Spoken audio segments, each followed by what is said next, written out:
সোহান দেওয়ান একটা উত্তর চাইছেন আমার কাছে যে আপনি কী করবেন। যে আপু, আমার কোর্ট ম্যারেজের কাগজ হারায় গেছে, কোন জায়গায় করা হয়েছে সেটা মনে নেই বা লোকেশন আমি জানি না, তাহলে কি আমি পুনরায় কাবিন করতে পারবো?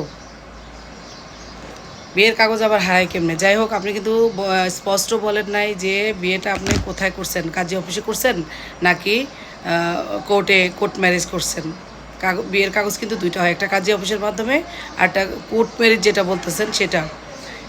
এটা কোন কাগজ? কোর্ট ম্যারেজ হলে যে এটা আপনি নোটারি পাবলিকের যে বিয়েটা সেটা করছেন।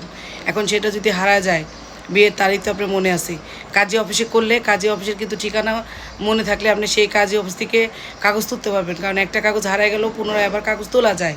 এখন যেহেতু আপনি বলছেন কোর্ট ম্যারেজ, তার মানে আপনার কোর্ট ম্যারেজের কাগজটা হারায় গেছে, এখন সেটা আবার পুনরায় আপনাকে করতে হবে। এখন আপনি কোর্ট ম্যারেজ না, আপনি কাজের মাধ্যমে একটা বিয়ে করেন, পুনরায় বিয়ে করেন এবং ওই কাবিননামায় আপনার পূর্বের যে বিয়ে হয়েছে সেই তারিখটা উল্লেখ করবেন যে এত তারিখে আমাদের বিয়ে হয়েছিল। ওই তারিখটা যদি উল্লেখ করেন বর্তমান কাবিননামায়, তাহলে আর কোনো সমস্যা হবে না, আপনারা করতে পারবেন। কাজীর মাধ্যমে করবেন, কোর্ট ম্যারেজ না, কাজীর মাধ্যমে একটা কাবিননামা করেন, সেখানে উল্লেখ থাকবো যে এত তারিখে আপনাদের পূর্বে বিয়ে হয়েছিল। ধন্যবাদ।